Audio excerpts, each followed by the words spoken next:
Hello, everybody, and welcome to our weekly coaching webinar today. So today I actually have a fancy PowerPoint presentation. That's something we don't do very often, do we? But we're actually going to go through, and let me take off. I have a mean curse word on this too. That wasn't meant for you, so let me take that mean word off there. Okay, so I have a cool PowerPoint presentation for you today because I'm actually getting ready to go to a mastermind presentation, and I'm doing this actually in next week. And so every year I go to this presentation or go to this mastermind, and I'm actually offered an opportunity to speak to the group. Actually, I have two speaking opportunities, which is a really cool honor. And every year, months after it, I come back and I kind of give you the presentation that I give at that event. And this is the only time that I do that. I do that in front of my small group of about 30 that's in this mastermind. And then I come and share it with you too. And what it really has to do with is kind of my 10 biggest lessons that I've learned for that year. You know, I've had the honor of being at the helm here at Credit Suite for many years, and every year I get to watch the company just come with this substantial growth and grow some, really literally millions of dollars every year.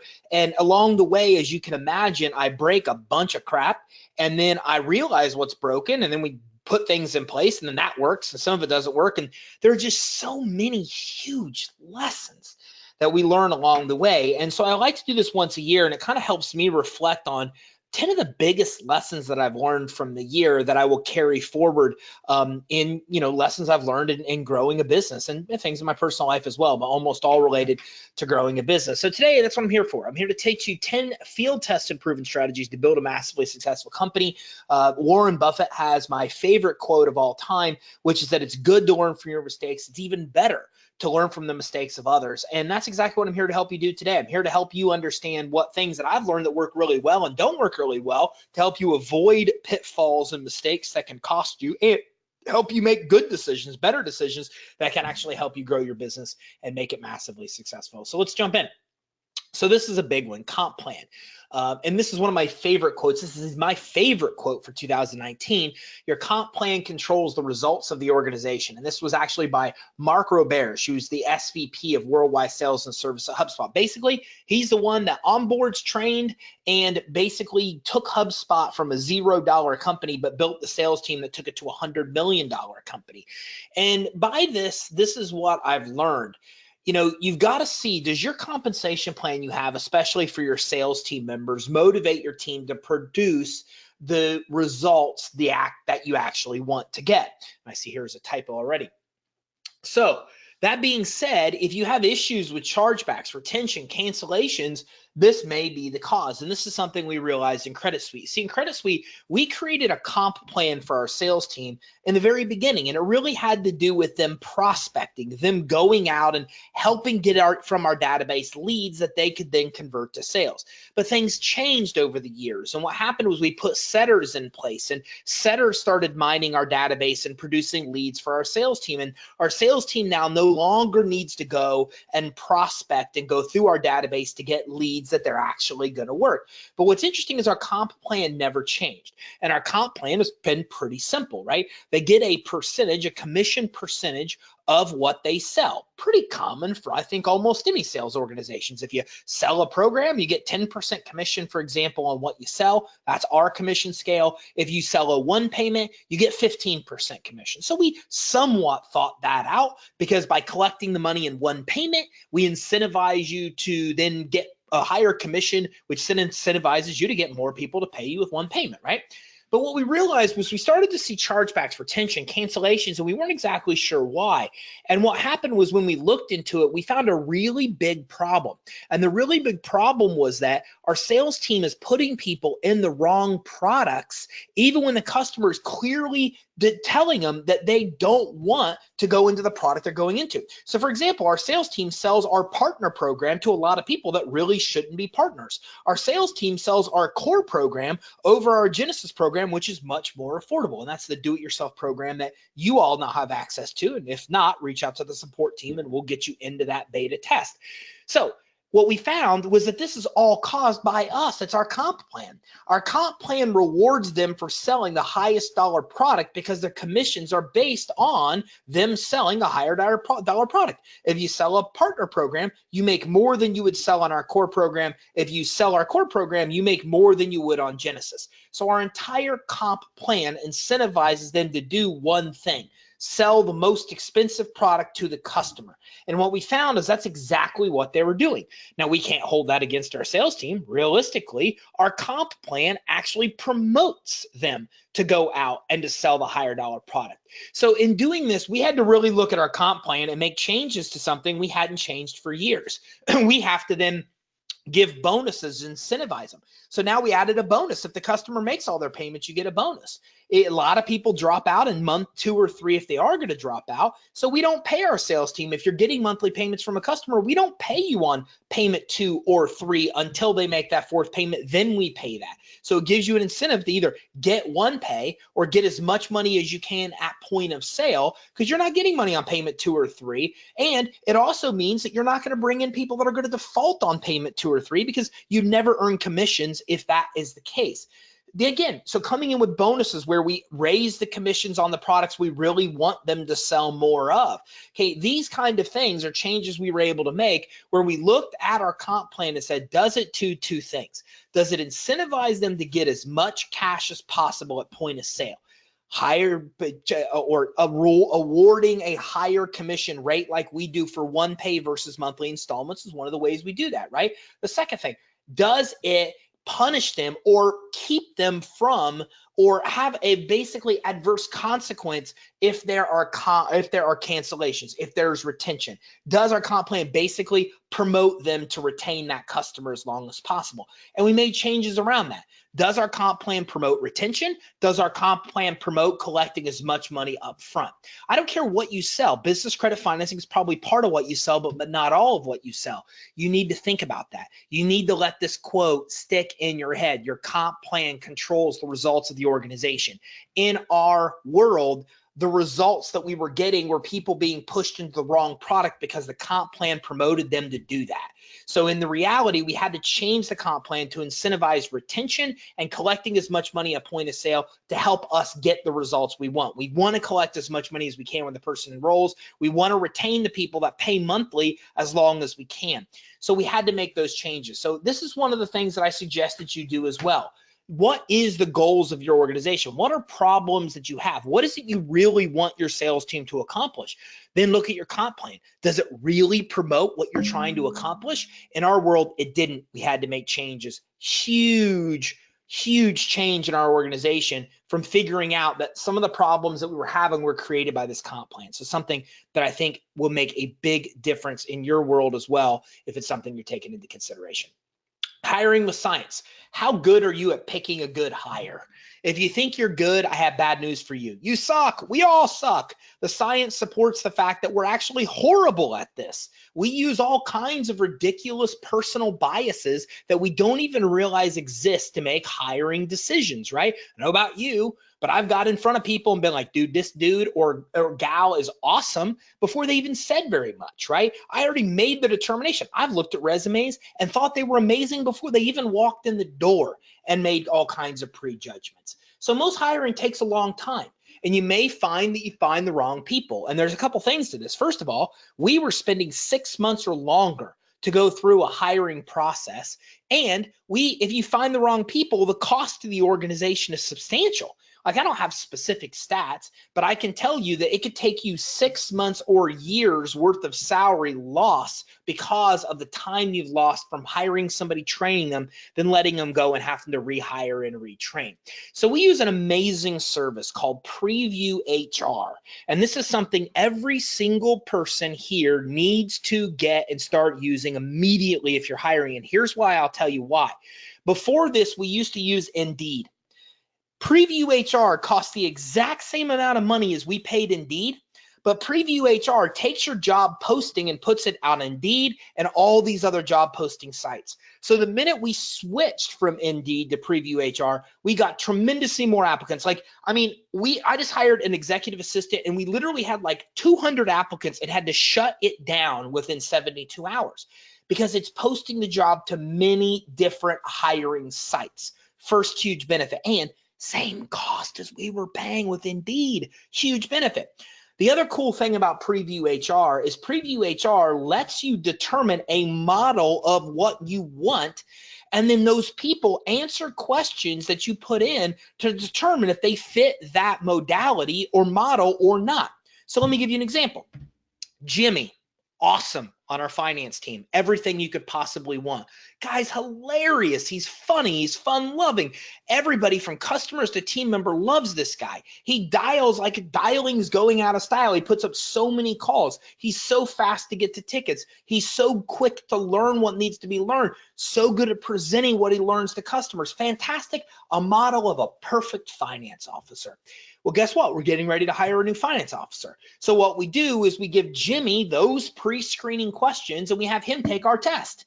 Now we have a model of what the person we want, who that person looks like, actually has given us these kind of responses. We put this into Preview HR and they use their fancy algorithms and analytics to then determine a model so we can then ask similar questions to other new applicants, and Preview HR gives us a grade and gives us a ranking system to tell us how much that applicant fits the model of the person we're looking to hire.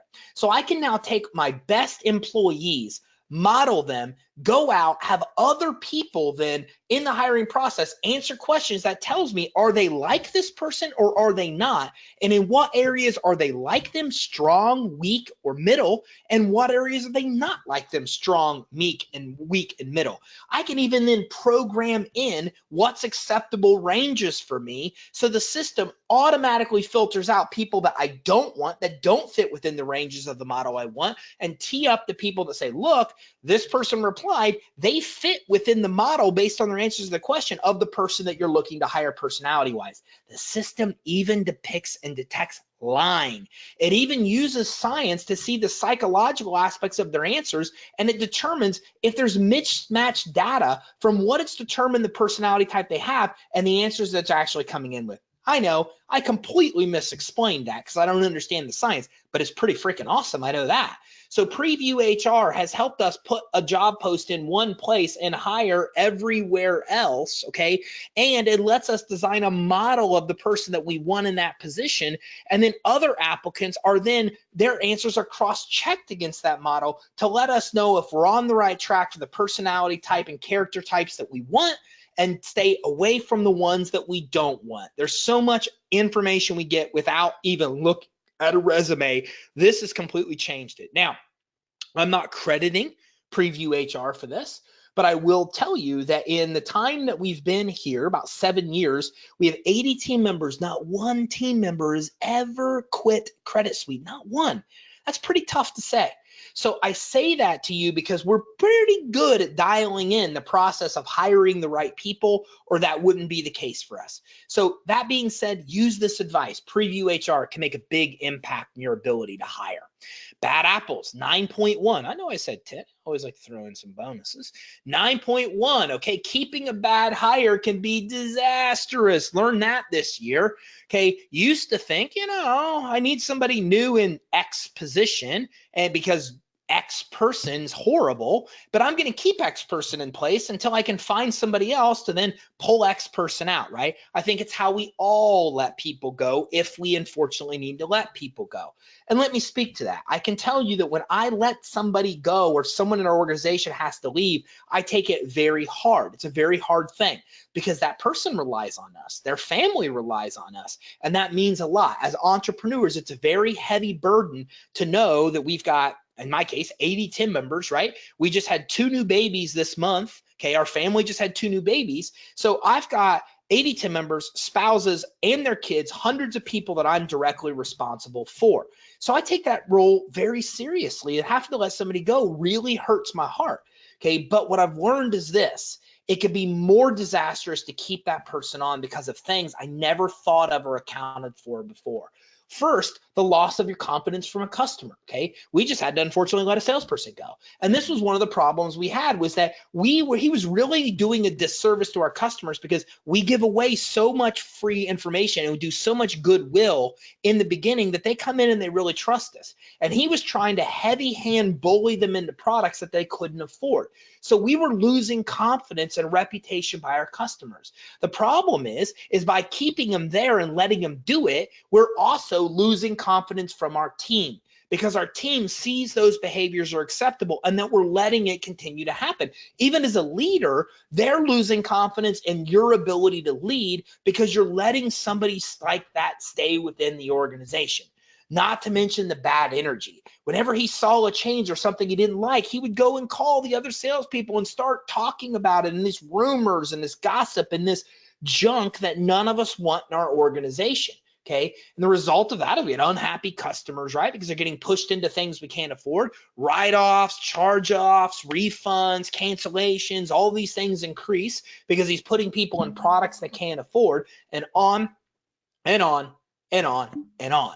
So because we don't want to let somebody go because he's a big producer, look at all the damage that we've caused. We've lost confidence in the community, in our tribe, in our customers. We've lost confidence from our team members, lost confidence as leaders, right? We've got bad energy spreading through the organization like a poison, okay, which adversely affects other people's abilities to succeed. We have unhappy customers. We have increase in write-offs and charge-ups, and our margins are damaged, all because you keep one bad apple.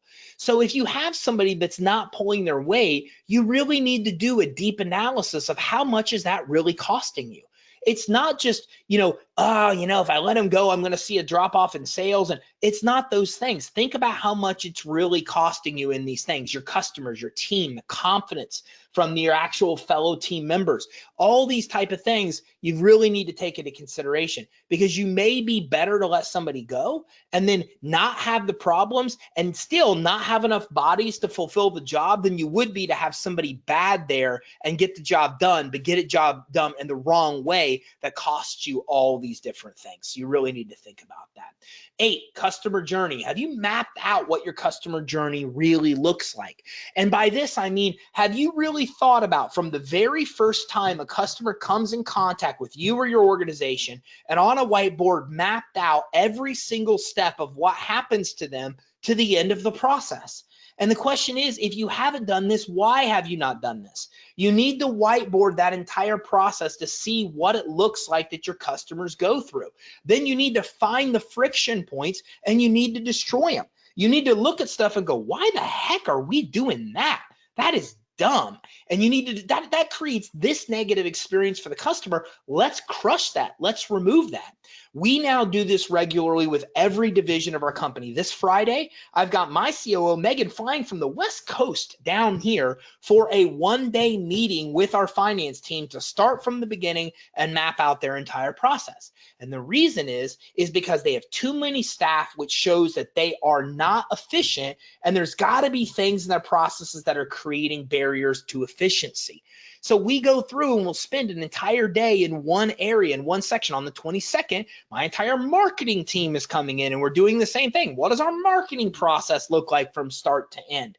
And when we look at it as a group, guaranteed 100% of the time, we say, does that make sense? And we're like, no, that is ridiculous. Why are we even doing that? And we realize that we put things in place months or years ago that made sense at the time, and things have changed. And if we don't come back and relook at them, we're still doing a bunch of stuff that just doesn't make sense. So you've really got to consider coming in and doing this. You got to whiteboard out what the process looks like. Okay, how does the process start? Process starts because they see us somewhere. Where do they see us? Right on the whiteboard. Okay, they could see us on our organic social media. They could see us on our paid ads. They could see us on our website. They could see us in all these different places. Okay, what does it look like they see? Let's look at the website. Let's look at our ads. Let's look at that. Does this stuff make sense? Does this languaging make sense? Does this landing page make sense? Then what happens? Oh, they go into our marketing funnel. Well, what's our marketing funnel look like? Let's open these emails. Do these subject lines make sense? Do these emails make sense? Look through every stage of the process. If it's too overwhelming for the whole company to do, then do it in sections like we are. Look at our marketing team funnel. Our marketing funnel is one day. Okay, our finance team processes there one day. So we will look at one individual customer process from beginning to end. And when you do this with a group, I can't tell you how many things you figure out, how many ideas you come up with, and your ability to remove these friction points and create a better customer experience. A better customer experience means you enroll more customers, you get more referrals, you retain more customers, which improves your profit margins. This is the key to it all, the customer journey. So you need to get that mapped out. Number 7, avatar per product. How well do you know your customers? Okay, so you need to create a customer avatar. If you don't know what a customer avatar is, you should look at step 7.3, I think, in your basic training, partner basic training. I'm pretty sure we have an actual customer avatar there that you can actually look at. Okay, and you can actually look and see what our customer avatar looks like. I'm gonna see if I could pull this up real quick. So let me give you an example here, okay? So here is our avatar. But as you can see, we actually break this avatar really down based on product, right? So what we've done is map it out. We've realized it's not enough to have a customer avatar. What's important is that we have an avatar for every product, because the customer that wants to enroll as a partner is not the same customer that wants to enroll as a non-partner. They're just clearly different. So which are they? Well, here's an overview. Here's the industries that's a partner. Here's the states, right? Here's the desired funding that they're looking for, the business structure, the purpose of the money they're looking for. So all these different things that we have, any information we have, we want to list to actually then create an actual customer avatar.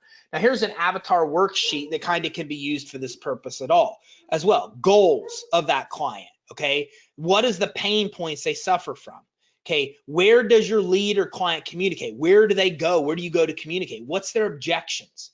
And then also, this is something that my mentor taught me. Okay, you need to map this out. I help X. What's X? The age, the gender, the marital status, the number of children, the location, the income, the level of education. Who is this person?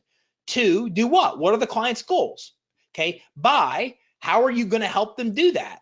Even if, what are their objections? So this is a little something that you can actually use to be able to map that out as well. And this is what the final avatar looks like when it's mapped out. Here's a page and a half of one of our avatars. Our prospects are most likely middle-aged males, average 44 years in age, these kind of credit scores, top industries, top states. They don't know much about business credit now. About half have tried to build business credit and failed, and the other half haven't tried. About 2/3 are coming to us directly to help them get credit financing because they already know they can't get approved. Almost all prospects have revenue less than $100,000 annually. Over 40% aren't in business yet, and most of those who are in business aren't growing quickly and not nearly as fast as they'd like to. Almost 2/3 think they know how to set up and grow their business. They just need the funds to do so. Blah, blah, blah. I'm not going to keep going on. Here's what they need the money for. Here's what keeps them up at night. You know where we get this information? Surveys. We ask customers that. We build surveys into our funnel years ago, and whenever there's a new question we think about asking, we add it to the survey. And you know what? A lot of people are not going to complete that survey. But when you create a survey and you say, hey, look, I want to do better for you by asking you 3 questions real quick, help me. When you do it, enough people will fill it out in time that you'll have a very good swath of data. And that's what we have. We have multiple surveys we've input into our funnel over many years ago that we expand and add questions here and there. And we ask them specific things like, what keeps you up at night? You know how valuable that is? Because when we market, we get to use the exact languaging they use. Hey, are you kept up at night because you're trying to grow and maintain the growth of your business? Yeah, I am. How did you know that? I know because we asked people like you, and they use that exact same language pattern to describe what keeps them up at night. When we market, we can now use their exact words in our actual marketing.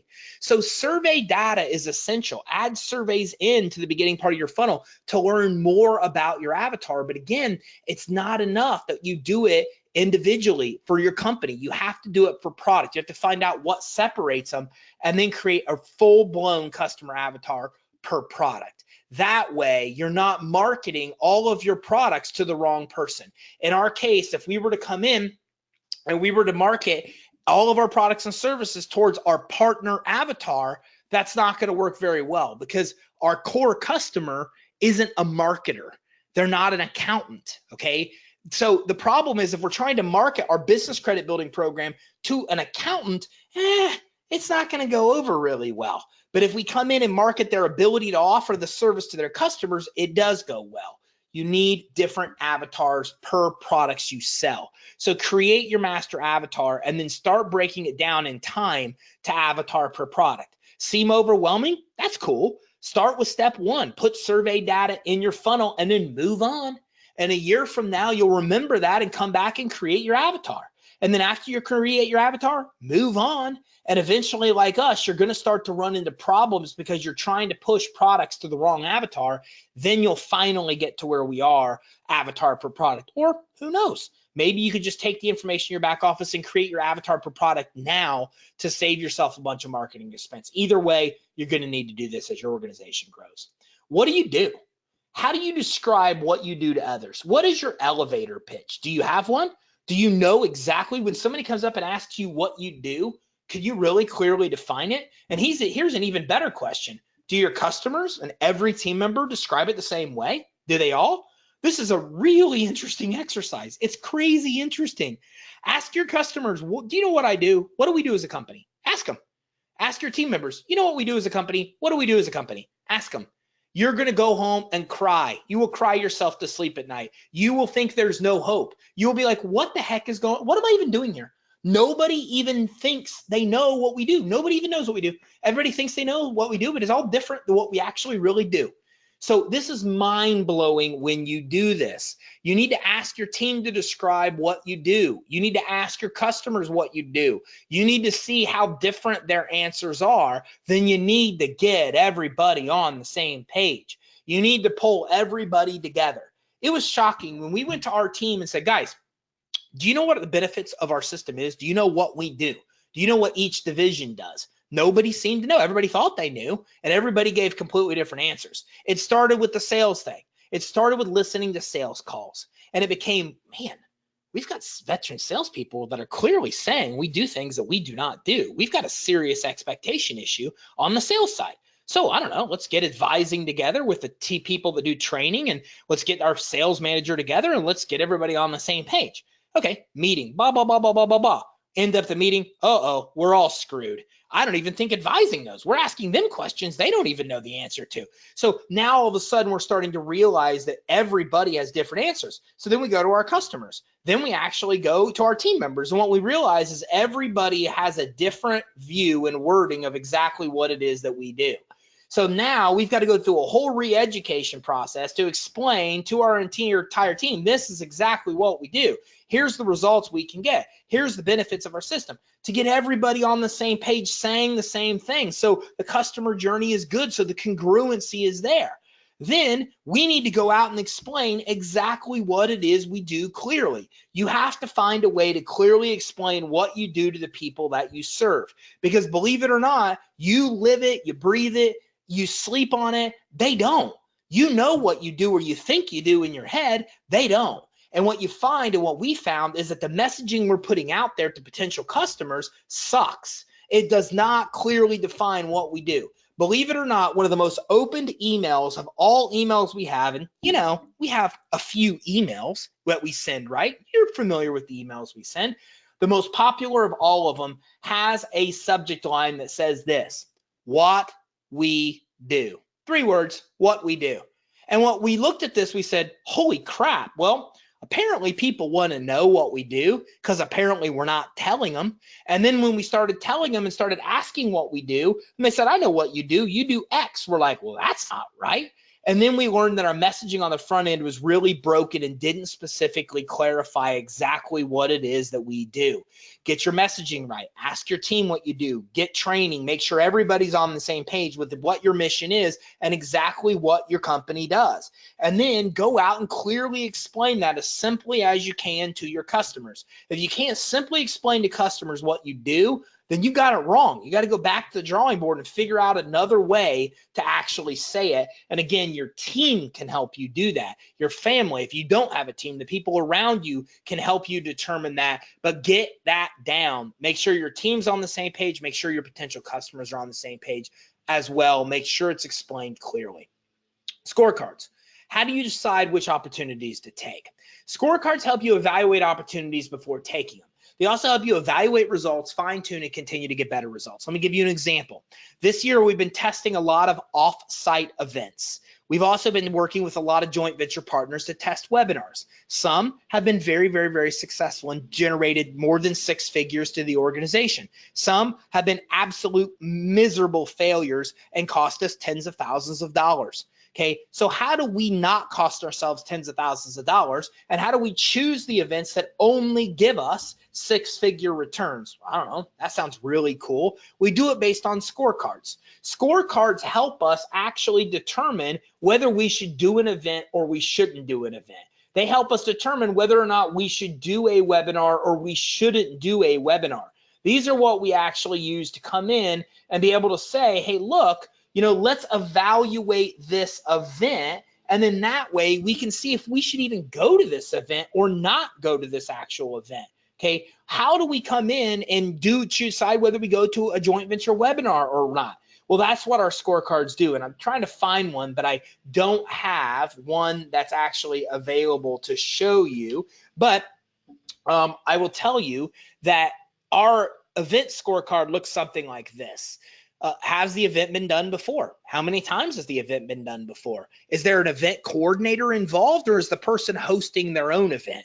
Is the event in a location that's actually really a place that people want to go? Is it accessible? Is the event happening at a time of year that makes sense? Okay, what was the registrations at the last event? No, not how many people is this person saying is going to be there. By the way, they all lie, 100% of them. Nobody's ever underestimated, and there have been more people at an event than they claimed. Never happened. They all say there's more there than there is.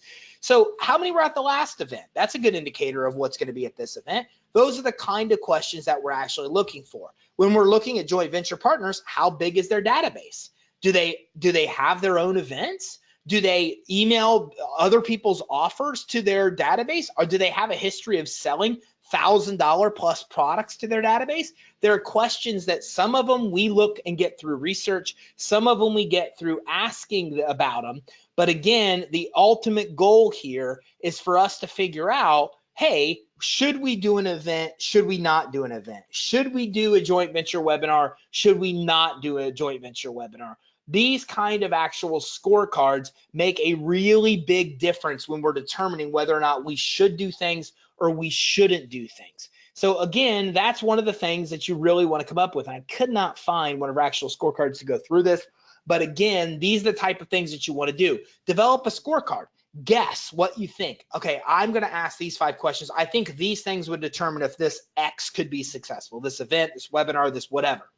And then put the questions to give them points. Each question gets 10 points. The goal is to get a score of 80 or higher. Make some stuff up. And then, like I said, go back and evaluate your results. Now we're taking the scorecard we developed to go back to past events. We're running that scorecard on past events to see were we right or wrong. If we were wrong, what did we do wrong? What should we change? Did we give something too many or too little points? Did we not ask questions where there were variables that made it unsuccessful that should have been added to the scorecard? We refine, and fine tune. And what we're left with is something that's really accurate to determine if we should do an event or not do an event, do a joint venture webinar or not do a joint venture webinar, etc. But it's more than just these 2 things. Scorecards can be used for everything.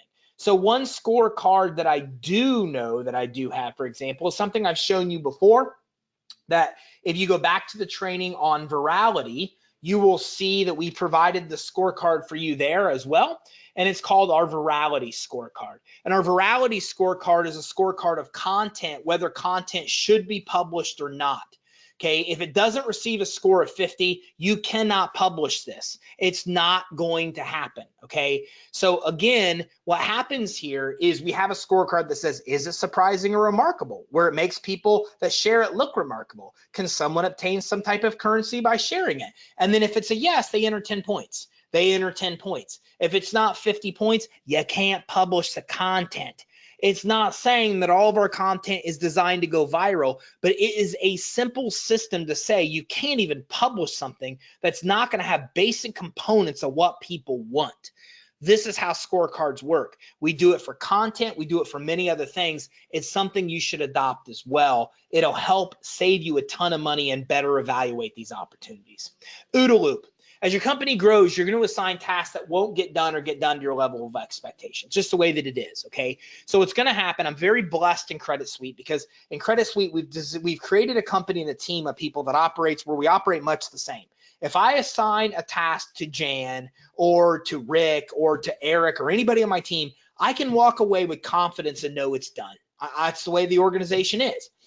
But as executive, C-level executive, where we started training team leads that then train teams, we found this unique problem that we never knew existed, that we would assign a task to a team lead, and the team lead would get stuck in the execution of the task. And instead of coming and asking for help, they would basically prolong the task. We would come back 3 months later and go, aren't we doing X already? And they would say, well, no, we're not doing that yet. What do you mean? We put that in place 3 months ago.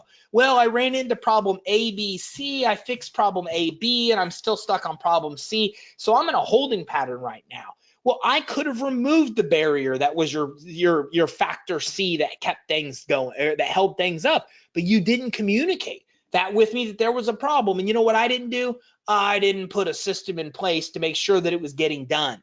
So you need to create a system to check in regularly on tasks that becomes this becomes very, very, very important.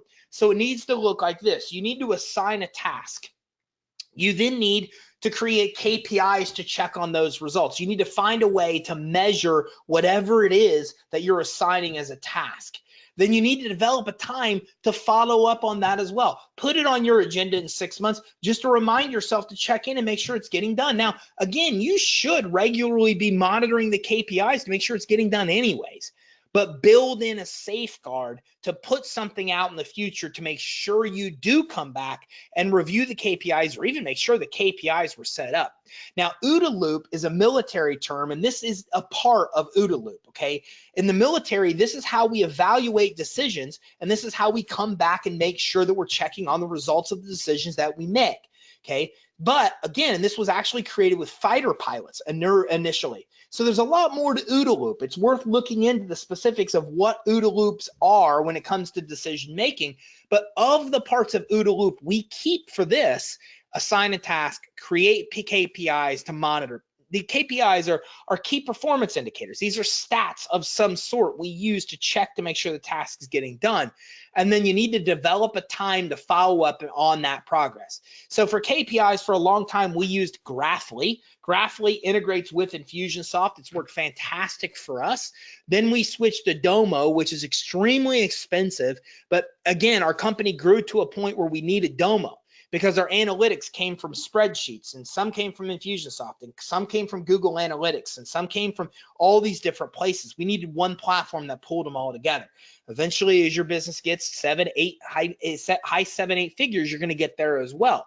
But again, for this purpose, assign a task, create a way to measure the results of that task, develop a time to follow up. If you could develop KPIs like we did with Graphly, where it looks really nice in graphs and charts, it's easier for your managers or for you to then look at those KPIs. But make sure you follow this process. If you don't, what happens, you assign a task and it doesn't get done, and you think it gets done, and then you got problems when you circle back and figure it out.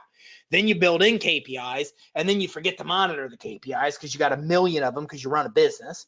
And then you again realize you didn't do that. Months pass and it wasn't being done. Then you come to the final stage and you develop a system to follow up to make sure you see the KPIs that are designed to make sure the task is getting done. Build in these redundancies, especially with important tasks, to make sure that they're getting done. Call and cancellations. Have you personally called your quitting customers to ask why they quit? Get a list of cancellations and call them all.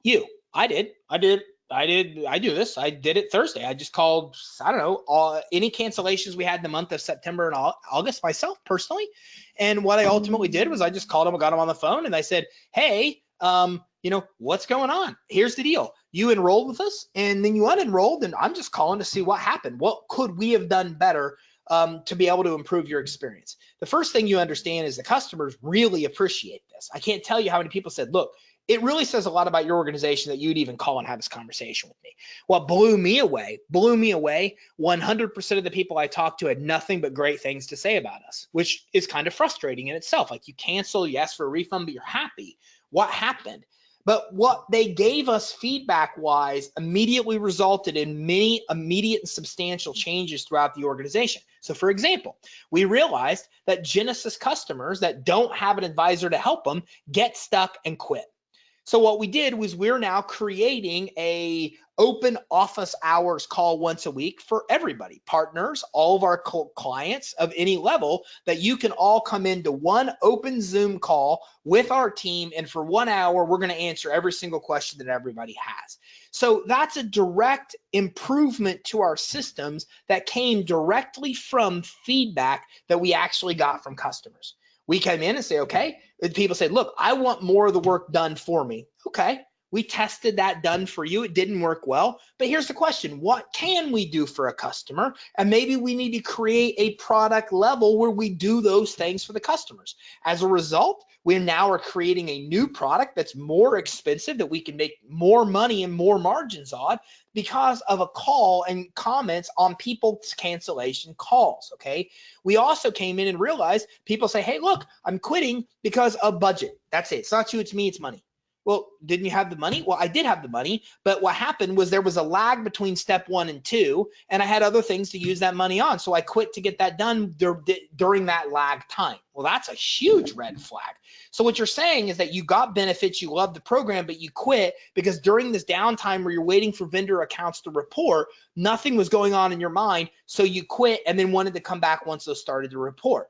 So now this tells us during these lag times, we need to immediately provide more value.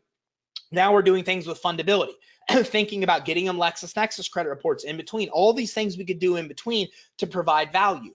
100% of everything I just said came from getting on the freaking phone with your canceled customers and asking what went wrong. What went wrong? And you know what? As an entrepreneur, I got to admit it was pretty scary. I never really wanted to do this before because who wants to hear unhappy customers? But what shocked me is that these people weren't even unhappy. These people all had problems that we easily could have solved as an organization if we would have realized the problems were even there. And let me tell you, for a year, 2 years plus, we've demanded that our sales team and our billing team get a survey filled out of why people quit, and they can't seem to do it for some reason. So boom, I don't need them. I'll do it. I'll spend 3 hours and call every single one of these people until I understand what's going on. And guess what? In 1.5 hours, I knew exactly what was going on. Call your customers. Not only that, but over 20% of those customers wanted to re-enroll. So we've now come in and we've now created this on an ongoing loop where our sales team is calling 60 days after cancellation to ask the question themselves with the intent of re-enrolling these people. This ended up being one of the best fishing pools to get new leads from. It blew me away. Okay, so again, this is priceless. The data is priceless. The amount of customers you get re-enrolled is priceless. I can't tell you the value of doing this. Listen to your calls. Do you really know what your team is saying on phone calls? Listen to recorded calls to find out, okay? If you're not recording calls, record them. All of our calls are done through a system called Zendesk. Zendesk is our new CRM. It's a CRM we've used for years. Okay, and in that, all the calls that we make are automatically recorded. We don't have to record anything. It automatically records all the calls. And when something goes wrong or we want to learn something, we just fire up the calls. Now I'm going to give you a more expensive solution. It's called Gong, G-O-N-G. You got to spend $1,200 a year per rep and it's paid up front. I told you, it's expensive, but it's flipping brilliant. It records all your phone calls and lets you program in what you want to listen for. So we're making changes with our front end intake process to have more questions asked at point of sale, but we need to make sure our sales team is doing it. So I can have a sales manager listen to every call to make sure they are, or we can have Gong take the languaging from that script, program it into their system, and their system shows us a report of all the times that language is being used and all the times it's not. And then all we have to do is find longer calls that clearly look like sales calls from our sales team, listen to the ones that aren't to catch the sales reps that aren't doing it. It's super simple. Tech does it all for us. Gong is phenomenal, but it's not cheap.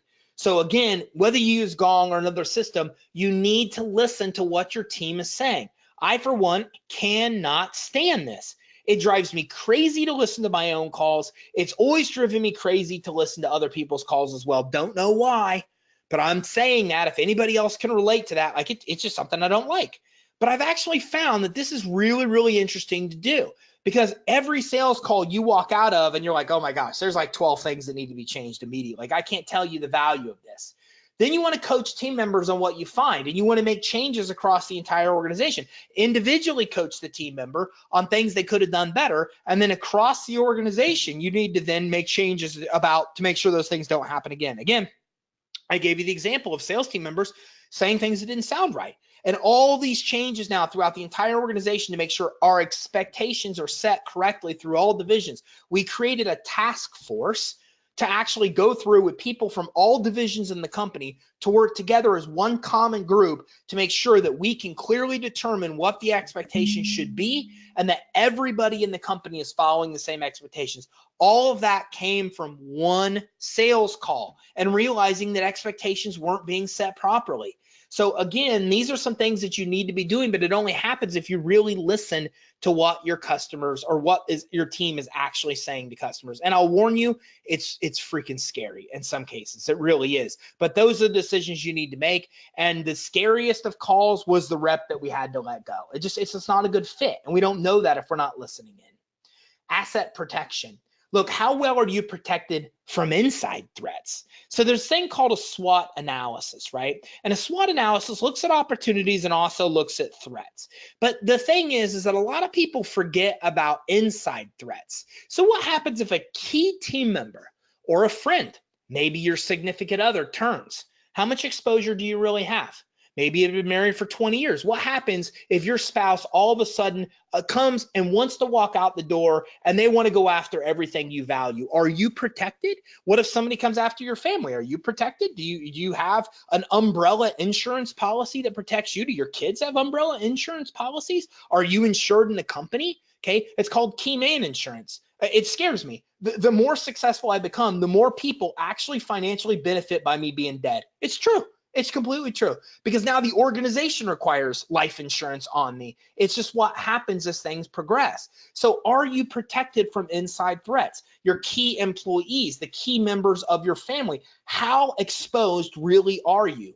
I beg you to answer this question. I beg you to answer this question, because you need to make sure that you are protected from the people that have the ability to do the most damage to your life.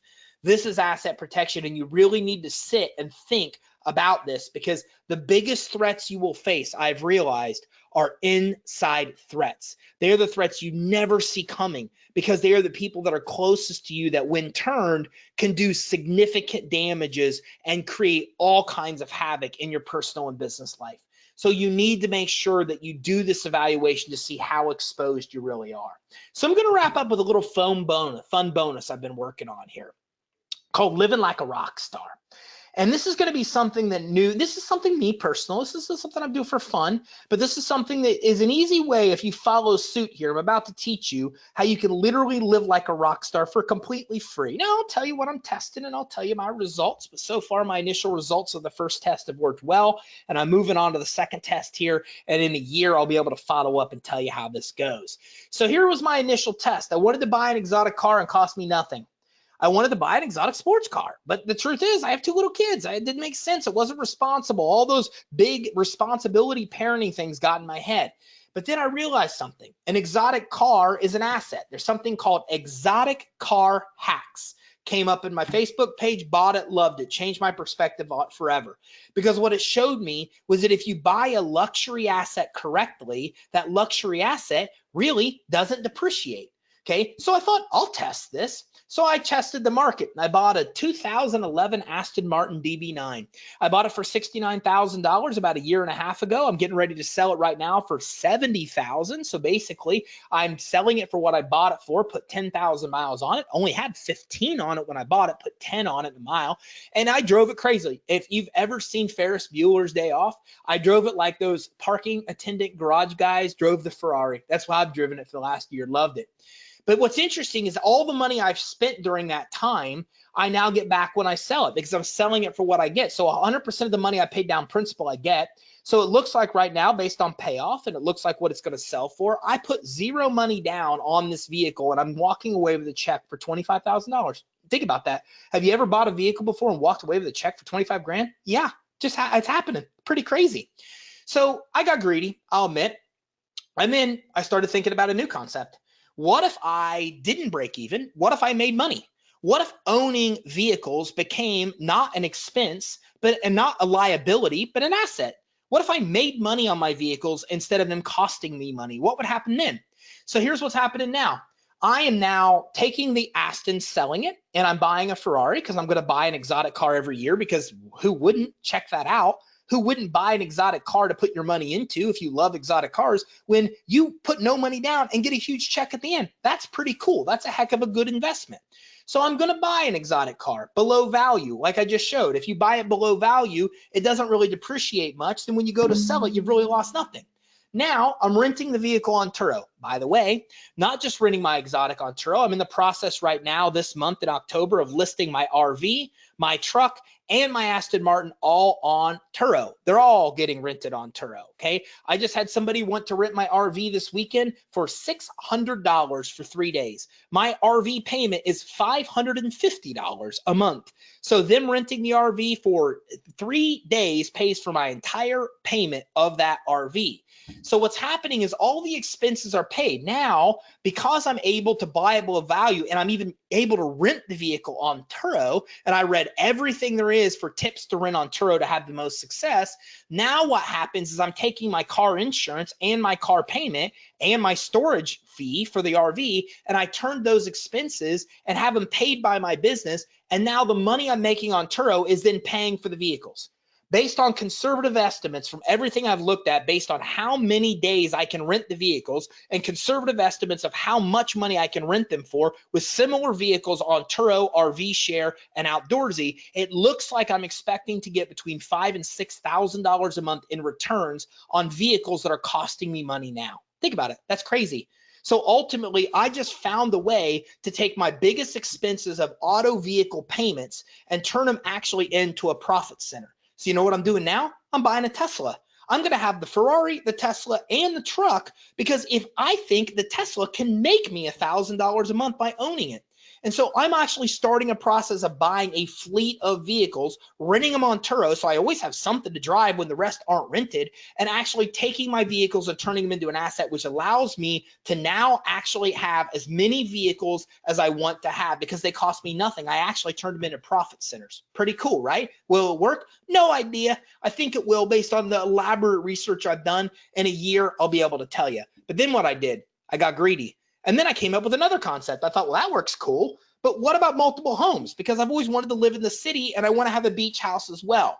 So now I've discovered a whole new way to lease a property and rent the property on Airbnb, not lying to the person I'm leasing it from, telling them up front I'm leasing it. And again, some are going to let you Airbnb it, some won't. But if you go to the ones that won't and say, look, what are you worried about with renting your property to a normal renter? Then putting car on blocks in your yard, big parties, destroying the place. Think about it. None of that happens with what I'm doing. You know you're getting the payment. The house is cleaned 15 times a month by a professional cleaner. There's no parties. There's no pets allowed in.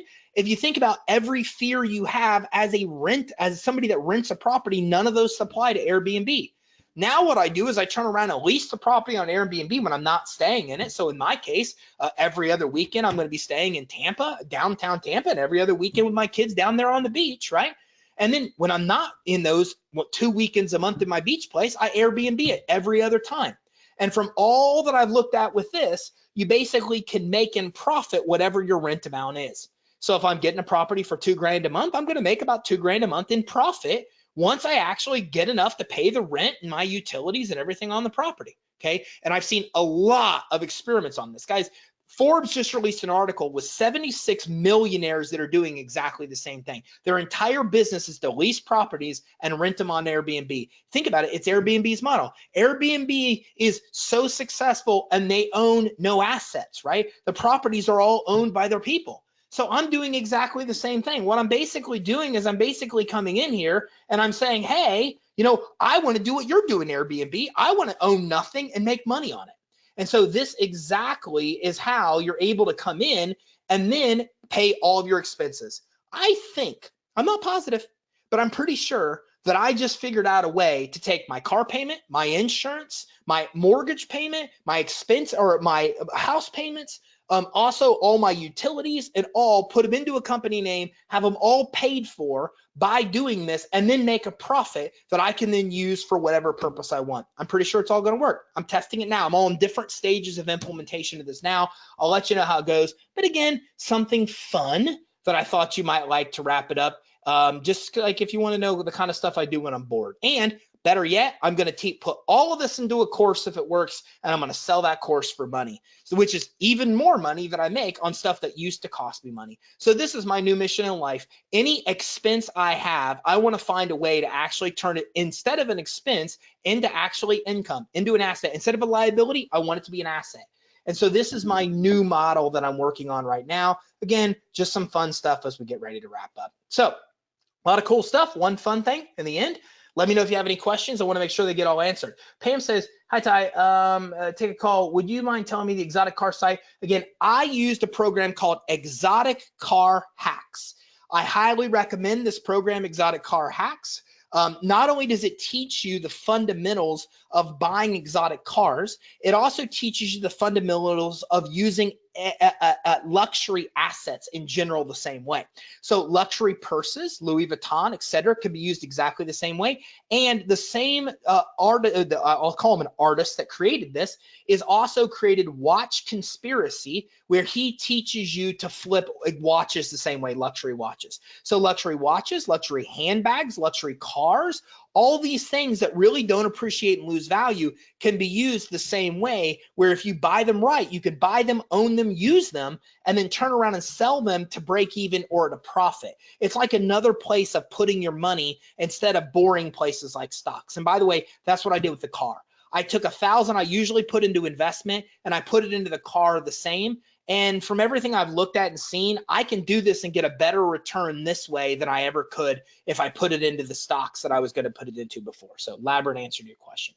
Pam, and thank you for your amazing. I appreciate that. If you have any other questions, please let me know. But hopefully you enjoyed this, guy. Here's 10 plus field tested proven strategies that help us build Credit Suite this year. And one little fun thing that I'm doing on the side, and my little side mission of taking every expense and eradicating it to make it actually into income versus an expense. And I will let you know in the months to come how that works. By the end of the year, I expect to have all vehicles rented on Turo. By the end of the year, I expect to have the Ferrari replace the Aston. Next quarter, first quarter next year, I expect to get the actual Tesla to start testing that. And then I expect by first quarter next year to get the first house to test that. So by middle of year, I'm going to have some actual results to support whether those theories are actually work or not. We'll see. If you have any other questions, let us know, but hopefully this all helps you in some way. I will not be here next Tuesday. I will be at a mastermind in Arizona, my favorite event of the year. I love it. It's awesome. But our finance team will be on here with you, teaching you all kinds of cool things about financing. So I will see you in 2 weeks. Thanks, everybody. Have a great day, and let us know if we can do anything to help you grow your business. Thanks, everybody.